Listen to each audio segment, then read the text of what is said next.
अस्सलाम वालेकुम क्लास। आज हम स्टार्ट करते हैं प्लांट एनाटॉमी का next lecture, that is molecular markers. जो मॉलिक्यूलर मार्कर्स एक्चुअली क्या होती हैं, ये डीएनए ही होते हैं छोटे छोटे से, जो हमने अपने अंदर सेव करके रखे होते हैं जीन या डीएनए लाइब्रेरी के अंदर, जिसको हम बाद में यूज़ करते हैं किसी भी चीज़ को आइडेंटिफाई करने के लिए। फॉर एग्ज़ाम्पल, कोई एक एरिया है, ठीक है, जैसे ये लिखा हुआ है कि identify logs of endangered tropical trees. Endangered tropical trees हैं, हमने उनको आइडेंटिफाई करना है। हमें मिले हैं कुछ ट्रीज़, हमने उनको आइडेंटिफाई करना है।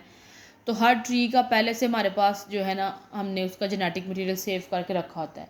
वहाँ से हम बनाते हैं मॉलिक्यूलर मार्कर्स। जो पहले से हमारा जेनेटिक मटेरियल होता है, वहाँ से हम मॉलिक्यूलर मार्कर्स बनाते हैं और उन्हें फिर यूज़ करते हैं उनको आइडेंटिफाई करने के लिए, ठीक है। Identify logs of endangered tropical trees.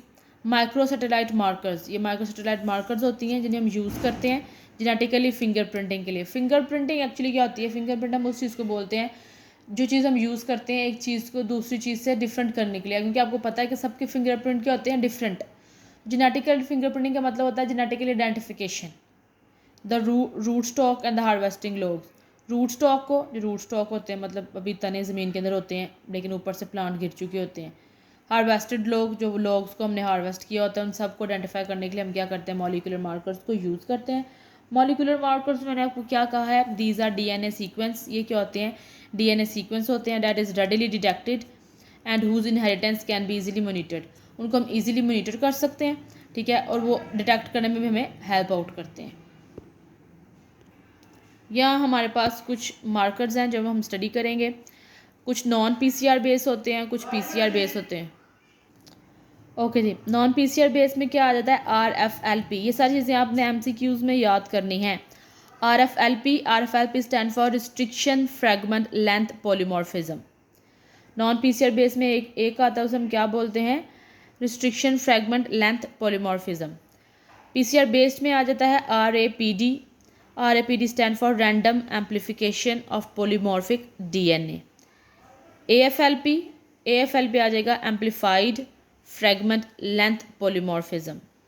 Scar stand for sequence characterized amplified reason.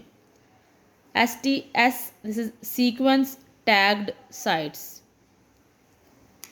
उसके बाद हमारे पास है EST, that is express sequence tags.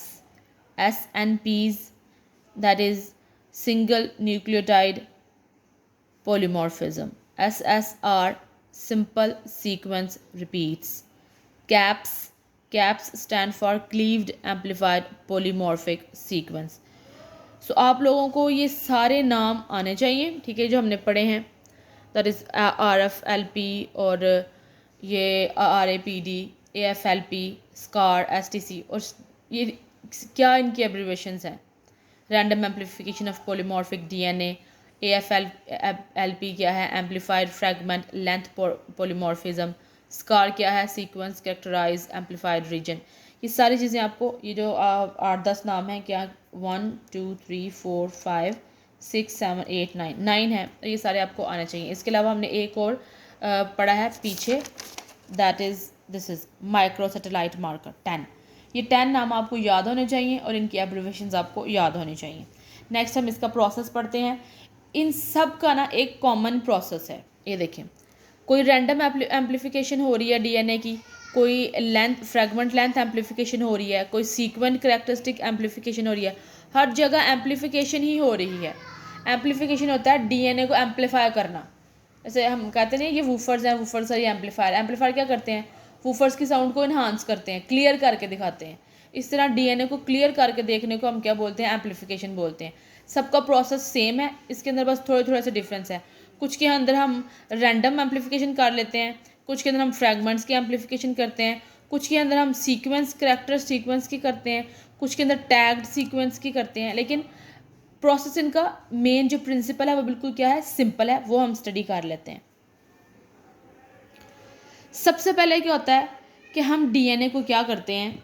जो डीएनए हमें मिला है, ठीक है, हमने कहीं से डीएनए इकट्ठा किया है, 3 से 4 डीएनए हमें मिले हैं डिफरेंट जो है ना उसके प्लांट से। जैसे हम कह रहे हैं कि रूट स्टॉक जब बात की है, और हार्वेस्टेड लॉग्स के, उनके डीएनए को हमने लिया है, टेस्ट ट्यूब्स के अंदर डाल दिया इस तरह से ना, ये टेस्ट ट्यूब्स के अंदर, ठीक है जी। इन डीएनए को आपने डाल दिया टेस्ट ट्यूब्स के अंदर, साथ में आपने डाल दिया रिस्ट्रिक्शन एंजाइम।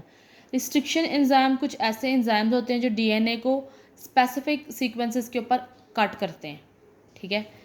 तो हमने डीएनए को डाला, साथ में रिस्ट्रिक्शन एंजाइम को डाल दिया। इनको डालने के बाद हमने इसको जो है ना रख दिया कुछ देर के लिए। अब जो रिस्ट्रिक्शन एंजाइम है वो डीएनए को काट देगा, छोटे छोटे छोटे छोटे पीसेज में कन्वर्ट कर देगा। स्पेसिफिक टाइम के बाद पहले हमने इसको हीट देनी है बहुत ज़्यादा, इस सोल्यूशन को हीट देंगे, जिसकी वजह से जो डीएनए वो अनवाइंड हो जाएगा। डबल स्ट्रैंडेड होता है ना, तो सिंगल स्ट्रैंड हो जाएगा, उसकी बेसिस खुल जाएंगी। फिर हम यकदम उसको ठंडा कर लेंगे, जिसकी वजह से वो दोबारा से कॉइल नहीं बनेगा, लेकिन जो बेसिस उतरी हैं वो साथ लग जाएंगी, ठीक है। ये सारा प्रोसेस यहाँ पे हो जाएगा। उसके बाद हम इस मटेरियल को इलेक्ट्रोफ्रोसिस, जेल इलेक्ट्रोफ्रोसिस प्लेट के ऊपर ले आएंगे। ये जेल होती है प्लेट के ऊपर, ठीक है। इलेक्ट्रोफ्रोसिस क्यों कहते हैं? क्योंकि हम इलेक्ट्रिसिटी यूज़ करते हैं। जेल इलेक्ट्रोफ्रोसिस के यहाँ पे प्लेट के अंदर हम जेल यूज़ करते हैं, इलेक्ट्रोफ्रोसिस क्योंकि हम इलेक्ट्रिसिटी यूज़ करते हैं।